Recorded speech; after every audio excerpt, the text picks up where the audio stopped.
See, let's see if the video plays all right. If we have problems with it, we move on, right? Okay.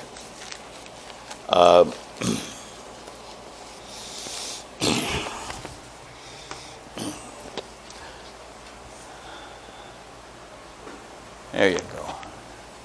Hopefully this will come through all right. There you go. Hopefully. There you go. All right. This goes back at least 40 years, maybe 45, something like that. Ron Hamilton is a musical genius. Do you know any musical geniuses? Huh? I know a few in my life, and they are incredible people. Just my best friend, Mike Wolf, is an incredible, growing up. Well, Ron Hamilton got saved, went to college, Bible college, and God has an incredible ministry for him, but he didn't know how that ministry would take off. Now, millions of copies have been sold of his songs, some of them Rejoice in the Lord. Yeah. Bow the Knee, we sang last week. I mean, just beautiful. This here, you see this little cassette? It's kind of chewed up. My kids grew up on that. It's called Patch the Pirate. Okay? This is one of the first that came out. This is 45 years old. Maybe 43, something like that. All right. So this is his testimony about how he came to be Patch the Pirate. Let's see if it plays okay.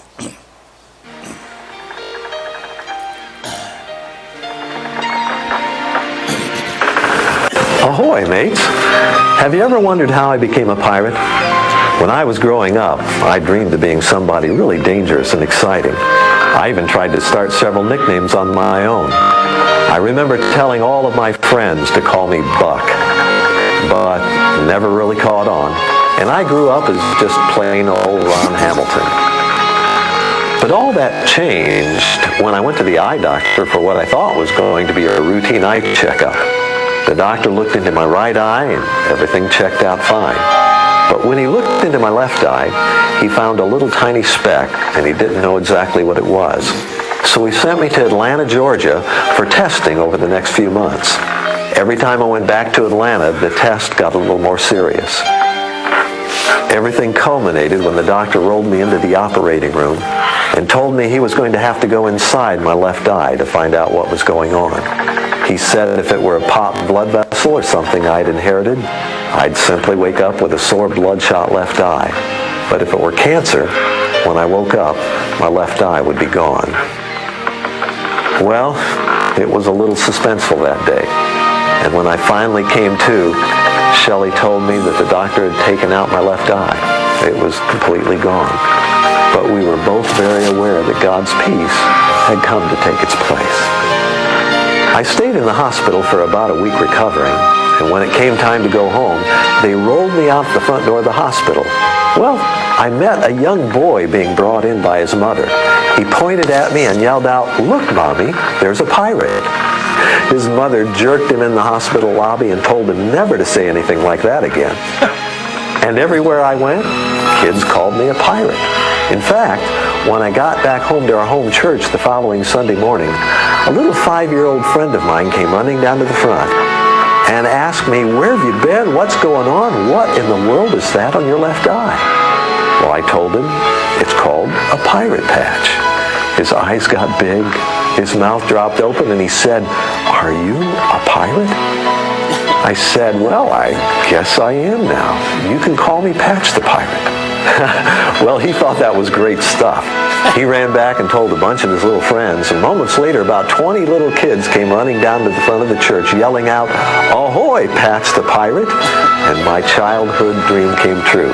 I finally got my nickname. Not quite the way I'd planned, but that was God's perfect plan. Well, the name stuck. And everywhere I went, kids began to call me Patch the Pirate. They also began to ask if we couldn't write some music for them. So I talked to my wife, Shelley, and my father-in-law, Dr. Garlock, and we came up with the idea of writing 16 songs, stringing them together with a storyline. Maybe I could be Patch the Pirate. I could also be Wally Whale if we did it early enough in the morning. Shelley had laryngitis, so we made her a seagull since she could just squeak and squawk anyway. And then we also had Uzi, Ozzy, and Ornery Oyster. Well, that was our first recording. It wasn't long before kids began to ask for another one. And parents began to say, we're sick and tired of this one. Please give us another one. So for the last 25 years, we've done about one a year. And God has taken something that looked like it was going to be a tragedy in my life, losing my left eye to cancer, and has literally changed it into one of the greatest blessings of my life. Amen. When I got out of the hospital, I wanted to write a song to tell others how good God had been. So I sat down at our kitchen table with my Bible open to the book of Philippians, and also spread out the cards that people had sent to be a blessing to me, and began to weave together all these ideas into a song. And we called the song, Rejoice in the Lord.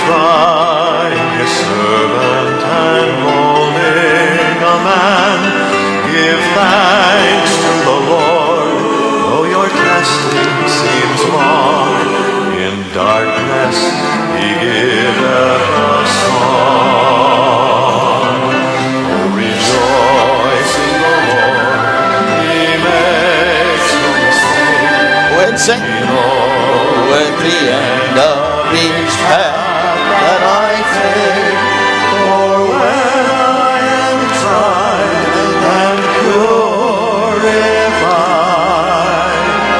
I shall come forth as gold. Thank you. That's good. That's good. Amen. Take your Bibles, please. Turn to Genesis chapter 41, please. Genesis chapter 41. Are you there? It's rapidly moving along here. It's getting late, so I want to get some truths here to you.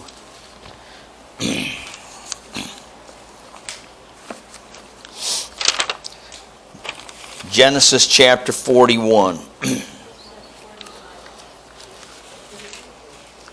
Oh, is it 45? You know what?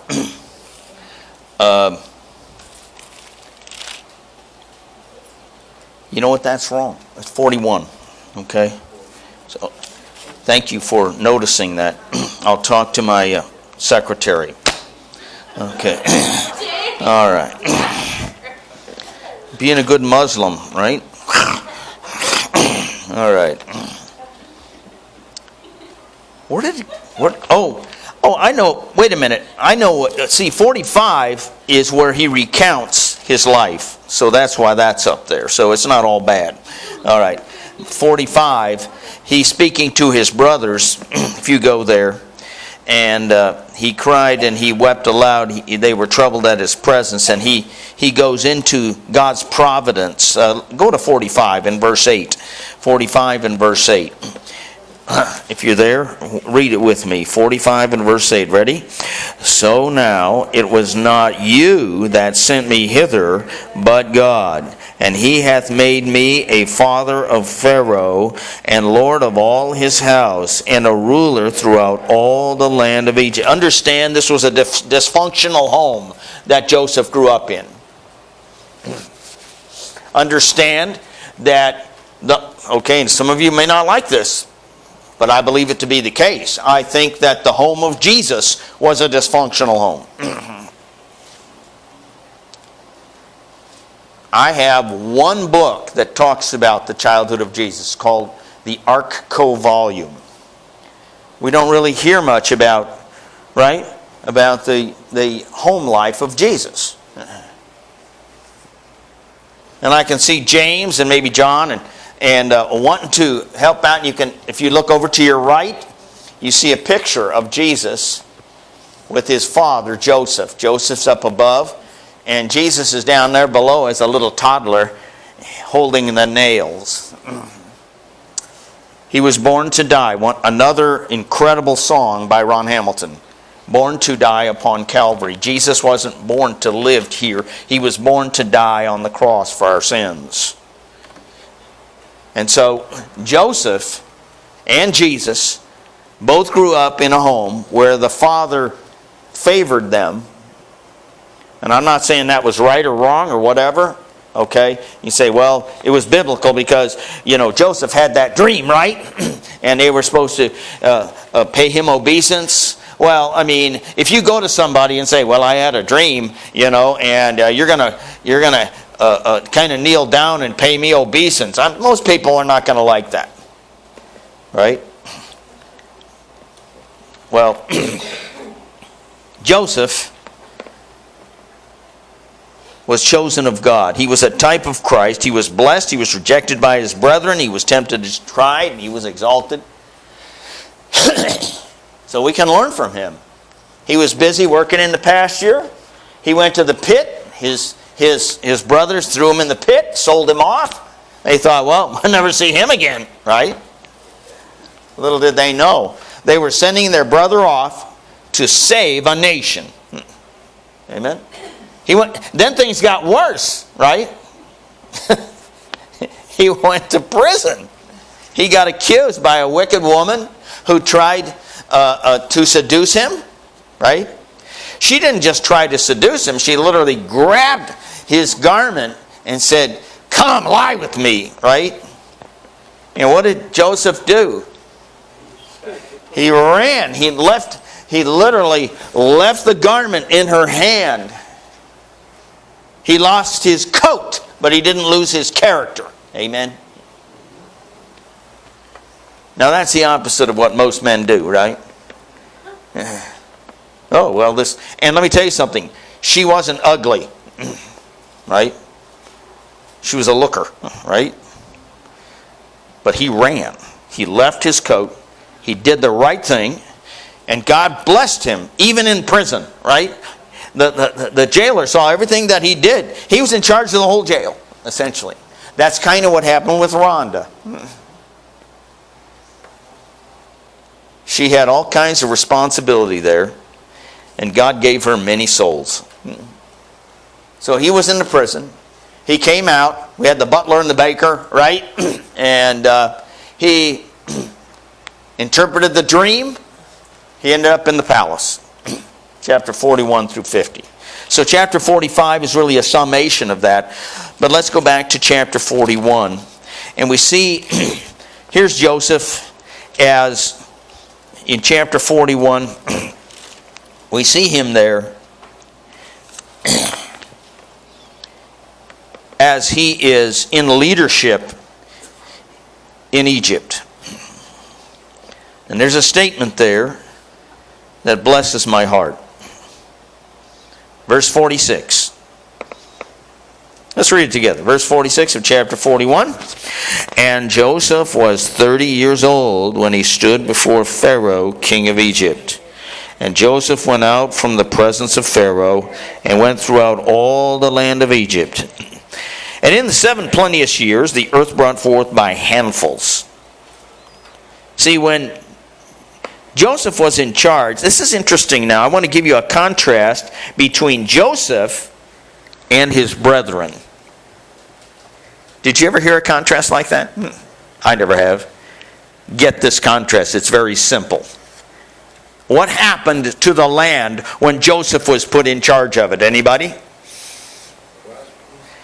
What did it say just a moment ago? Somebody read verse 47 again. Somebody read 47 again. Go ahead. Go ahead, Noreen. The 7 plenteous years the earth brought forth by handfuls. Amen. So what happened when Joseph was in charge? God blessed it, right? It was like, wow, we've never seen a crop like that. And so they took it, and he stored it away, right? Because that dream also included what? 7 lean years, right? Now the wise man has something stored up, right? Okay. And so the Lord blessed him. Now, in contrast to his brothers, chapter 42. I want you to see this. Verse 1. Chapter 42 and verse 1. Now when Jacob saw that there was corn in Egypt, Jacob said to his sons, "Why do you look one upon another?" So they're all like, they got nothing left. And he said, "Behold, I have heard that there is corn in Egypt. Get you down hither and buy us for us from thence, that we may live and not die." Look at this. And Joseph's 10 brethren went down to buy corn in Egypt. So what's the contrast? Here is Joseph in the land of Egypt, and God blessed the crops in Egypt. But over there with these, I don't want to say murderous, let's say jealous brothers who are not right with God, what happened to them? They have nothing. And God said, you go down to Egypt. And so there's the contrast. So we have one with plenty coming forth by handfuls, and the others nothing. And there's a message there for us that, let us get right with God, and God will bless us. Right? He talks about when we give, God will bless us and give back. And even says in Malachi that He'll pour us out a blessing there's not room enough to receive. Amen? I've had that sometimes. What a blessing. Always a blessing to give to God. Let's get our hearts totally, purely, completely right with Him. Amen? Totally, completely right with Him. And as I look at the testimony of our dear brother, it's a picture of what God did for Joseph. Look what it says in verse 49. Let's read it together, everybody. And Joseph gathered, 49, and Joseph gathered corn as the sand of the sea, very much until he left numbering, for it was without number. And unto Joseph there were born 2 sons. Right? Verse 51. Joseph called the name of the firstborn Manasseh, for God said He had made me forget all my toil in my father's house. So he was thinking about how he was rejected by his brothers. And see, God didn't prosper His children who weren't right with Him, right? But He did prosper Joseph. Manasseh, who had me forget. You know what? God will bless you if you'll just stay faithful. Verse 52, everybody. Let's read it together. This is our verse. And the name of the second he called Ephraim, for God hath caused me to be fruitful in the land of my affliction. Beloved, we can be fruitful in the land. Now notice he says there, fruitful in the land of my affliction. Right? So God has a time of affliction for all of us. We're all going to go through the valley of suffering and sorrow.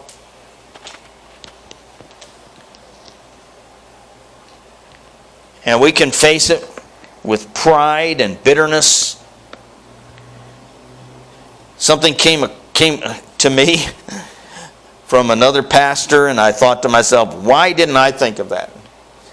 Let's all fill in the blank of this little worldly saying, right? God helps those, let's say it together. God helps those who help themselves, right? We've all heard that, right? Okay. But that's not really scriptural. Let me tell you who God helps. God helps those who humble themselves. Amen?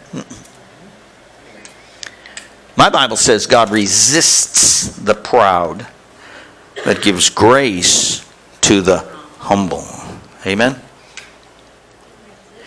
Now, let's be clear. God's not going to do for you what you ought to be doing for yourself. Amen? I'm not giving a pass or an excuse for indolence or laziness or slothfulness. But God helps those who humble themselves. Right? All through the Scripture. My Bible says in Proverbs, it says, these 6 things doth the Lord hate. And what's the first one? A proud look. See, we got nothing to be proud about. What do we deserve? So we humble ourselves before God. I think of that man who, and Joseph humbled himself, did he not? He humbled himself. And God exalted him. So, this man who was a dog person married this lady who was a cat person, right? How many dog people do we have here today? Are you a dog person? How many cat people? We got a few cat. Raise your hand, Noah. I know you're a cat person. All right. So, this cat, the guy couldn't stand the cat because he brought in his new furniture and the cat was, doing the stuff on the furniture and that. So this Mittens, the name of the cat was Mittens. He took that cat and he took it down to the park, right? Drove him down the park. He went and got an ice cream cone, came back. There was the cat going up the driveway. The cat beat him home. So he went to the next town and he dropped the cat off. Went and got another ice cream cone, got home. The cat was sitting on the doorstep when he got home. He couldn't believe it. He took the cat out 20 miles. He turns right and left over a mountain into a thick forest. And he leaves the cat there. Right? Leaves Mittens there. A couple hours later, he calls home. And he said, Jen, is the cat there? Is Mittens there? She said, yes. He says, put him on. I'm lost out here and I need directions to get home. Now a lot of times men, probably all of us, we don't like to humble ourselves and ask for directions, do we?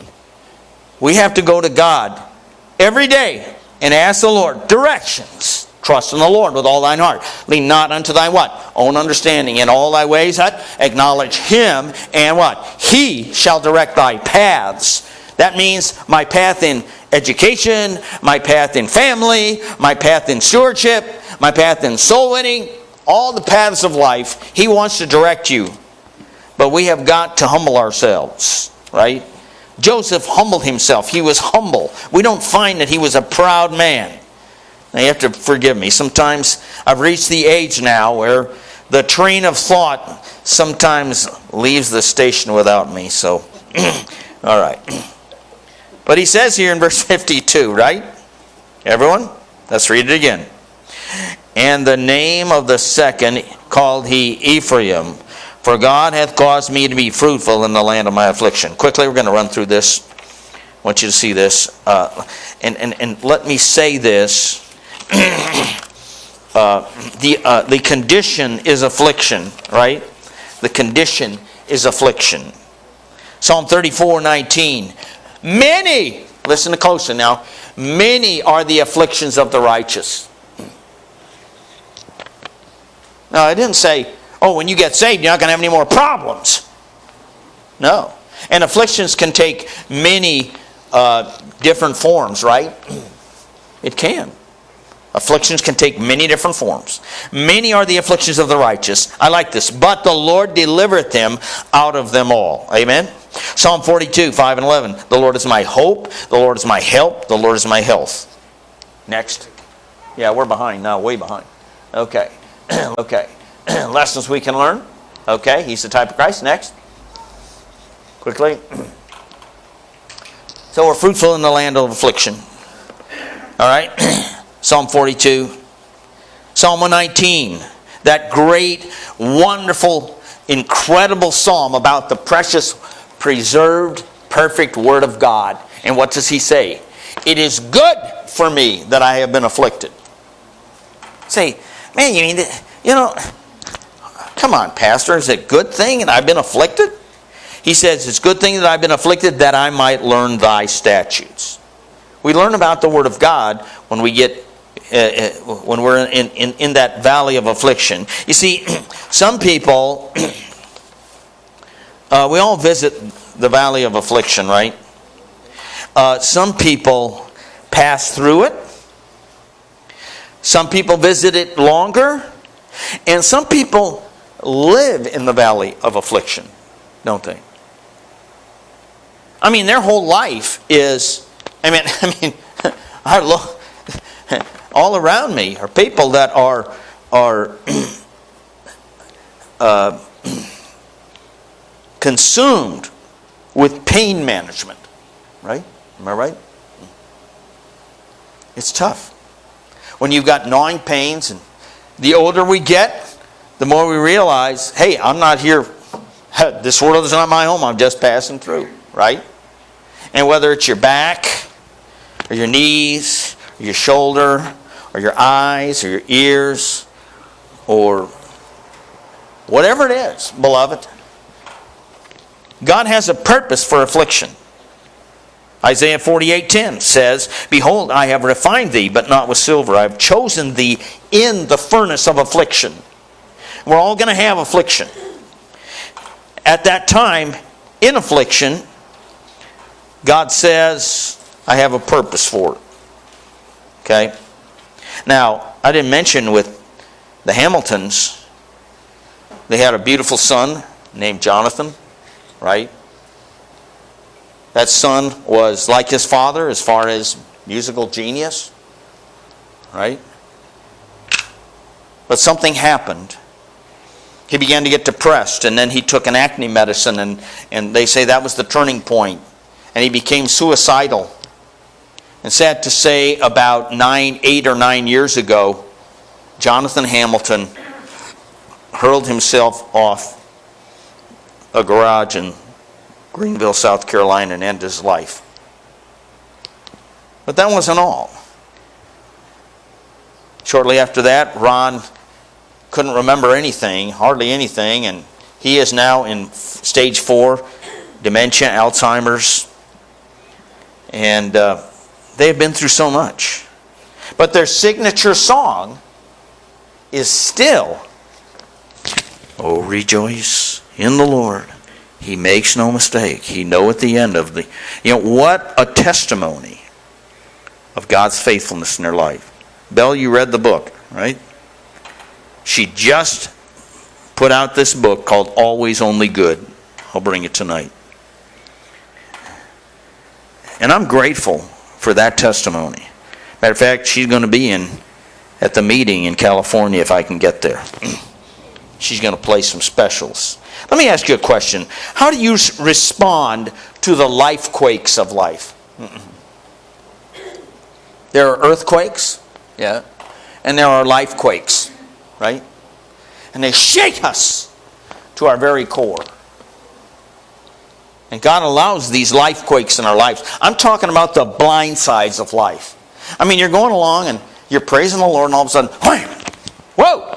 Where did that come from? And folks, I was coming back from California and I had that happen to me. I've never been in a car accident. Some crazy guy came up off a ramp at about 100 miles an hour. I mean, and just wham! And all I had time was, Lord! That's it. Wham! And the Lord came down in that moment and enveloped me with His total peace. And He brought me through, and I'm so grateful. Really, no injury. He just took care of me. But I tell you what, it was scary. It was a wild ride. And sometimes the life quakes of life, the blind sides of life will just lay us out. You just keep your eyes on Jesus and know that He has a purpose in those afflictions. Joseph didn't get bitter, he got better. And of course, Paul was caught up to the third heaven, as we know. And the Bible says that as he got caught up to the third heaven, he came back and he talked about himself, right? And God allowed him to get a thorn in that flesh. Now, what did he do with that thorn? Now, we don't know exactly what the thorn was. Maybe it was his eyes. We're not sure. When, he had some physical problems, right? At first, Paul rejected the thorn. And what did he do? Tell me what he did. Anybody? 3 times and what? That the Lord would give him more thorns? No. Oh, get this thing out of here. I hate it. Every day it's mauling me. He says, take it away, Lord. 3 times. Now that was 3 times for protracted prayer and fasting, I'm no doubt. Did God take it away? No. Well, let's see. In some of these, I don't want to say Pentecostal, but prosperity guys. Oh, well, if you're not healthy and wealthy, you're not right with God. How foolish is that? Paul was neither healthy or wealthy. But he was the greatest Christian on earth. And God's people said, Amen. So sometimes God allows us to have thorns to bring us prostrate before His throne. He came to the place where he accepted the thorn. And then he moved into spiritual graduate school. Right? And he said, I will glory in my thorn. We had a dear lady in our church in Milwaukee. Her name was Marcy Munson. You would never forget her if you ever met her. God allowed me, I tell you, God has allowed me to work with some of the greatest people in the world. Marcy Munson was one of them. I met her at the Milwaukee Rescue Mission. And she, really, if you ever got around her, you would see almost the face of an angel. But she couldn't see a thing. She was as blind as a bat. She played that organ that she called Betsy. Oh, could she play that organ?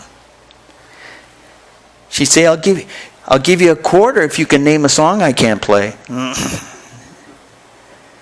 I think I ended up giving her all the quarters. She knew all the songs. You see, Marcy never came to me and said, Pastor, pray for me that I'll be able to see again. She said, you know what, Pastor, she said, and I would give her a ride, kind of like I do with you, Kay and Cassandra. And she would say, Pastor, the greatest joy I'm going to have is when I go to be with Jesus and I can't see all of the wickedness of the world, but the first thing I'll see is His face. Amen. She can see quite well now. Thank you. She's rejoicing in the Lord. What did she do? She was fruitful in the land of affliction. She had hundreds, thousands of souls come to Christ. And then she was on that some phone line, and she led hundreds of souls to Christ that way. I'm saying God wants us to be fruitful in the land of affliction. He wants us to, first of all, have fellowship. Don't stop your fellowship with the Lord. In the midst of that affliction, go to Him and say, I'm weak. I'm in pain, Lord. I don't know if I can make it. I can't make it without you, Lord. And He said, without me, you can do nothing. Next. Fellowship. Be faithful in the land of affliction. God wants us to be faithful. Thank God for His faithfulness, first of all. And each faithfulness, each saint's faithfulness will be tested. We talked about the missionary in the New Hebrides, right? The Getty. And also I want to mention Adoniram Judson lost 3 wives, his children, 7 long years he went without a convert. Then he finally had a convert in Burma. And God gave him a fruitful, incredible ministry that's still active today. So when you're afflicted, be as faithful as you can to the Lord. Next, quickly. I just want to mention this, and we'll mention more about this tonight. Be fruitful. So we're going to have fellowship in the land of affliction. We're going to be faithful in the land of affliction. Ron Hamilton wrote a wonderful song again. God gives to all his children talents both great and small. I want to be faithful. I want to be true. I want to be faithful in all that I do. And all of this affliction that they've been in, they have been faithful. It's just thrilling. And I'm thankful for their friendship. John chapter 15. God desires fruit in our life. Spiritual fruit of the Spirit and soul fruit of the harvest. Amen. So let's lift up our eyes. Let's look on the fields, for they are white already to harvest. Joseph said, the Lord hath caused me to be fruitful in the land of my affliction. Why don't you plug your own name in there? Why don't you do that? How about that? Old Brian, who's in heaven today, Brian Brady, he took the books I gave him and he'd scratch out words and he would put his own name in there. Let's put our name. For God hath caused Cliff to be fruitful in the land of his affliction. We can be fruitful in the land of affliction. Let's do that, shall we? Paul rejected his thorn, and then he accepted it, and then he gloried in it. And God says, let's stand together, let's say it together. My grace is sufficient for thee, for my strength is made perfect in weakness. Last Sunday I came in, and Vanessa and Eric, wish they were supposed to be here today, gave me this card. Really precious. And thank you for all the cards, and bless you. It says you're appreciated for your authentic faith, your encouraging words, your heart to serve, your love for people. Hope you're blessed knowing that God is using you to change the world one life at a time. Isn't that beautiful? Asking him to bless you today. Isn't this what we really want in our life?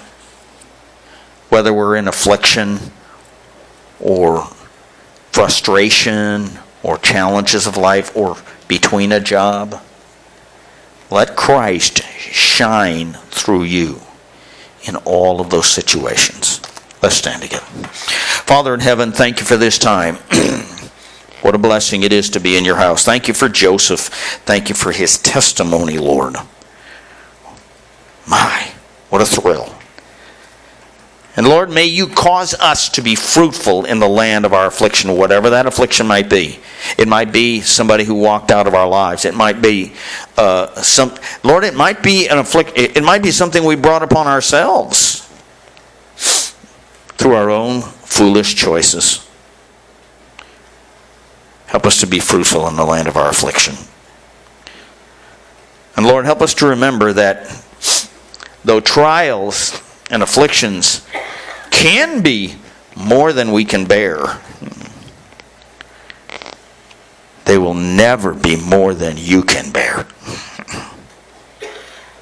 And you pour out your grace upon us in those times of need. Lord, there's somebody out there who's maybe watching the live stream. They're discouraged. I pray for them. Through this magic of the internet, we're able to get the message out. Lord, we're going into some tough days in this nation, in this city, in this state. Lord, may we be found in fellowship with you and in faithfulness. And may you bear some fruit that remains. Lord, I'm thankful for Caesar here. 10 years ago, I think it was, about 10 years ago, received Christ. He's still rejoicing in the Lord. I pray for others. Now you bless. I wonder if there's anyone here who would say, Pastor, pray for me. I'm not sure I'm saved. I want to be saved today. I want to be sure about it today. Anybody like that? Maybe you're a Christian and and you're going through the valley of affliction, a time of affliction, you say, pray for me, Pastor. I want to be fruitful in the land of my affliction. Pray for me. Is there someone like that? Yes. God bless you. Yes. Yes. You know what? I'll be honest. I don't know what you're going through. But Jesus does. And whatever you and I are going through, He's gone through it 1,000,000 times worse. When He went to that cross for you and me and shed His precious blood. And guess what He did? He went into that tomb. Guess what He did? He came out alive, bodily, and He ascended. And He's here today speaking to our hearts through the blessed Holy Spirit. Come, whatever the need is, assurance of salvation. Maybe you just want to come and say, Lord, I'm in affliction right now, but I want to be fruitful in the land of my affliction. Help me to do that in Jesus' name. Amen. Let's sing together.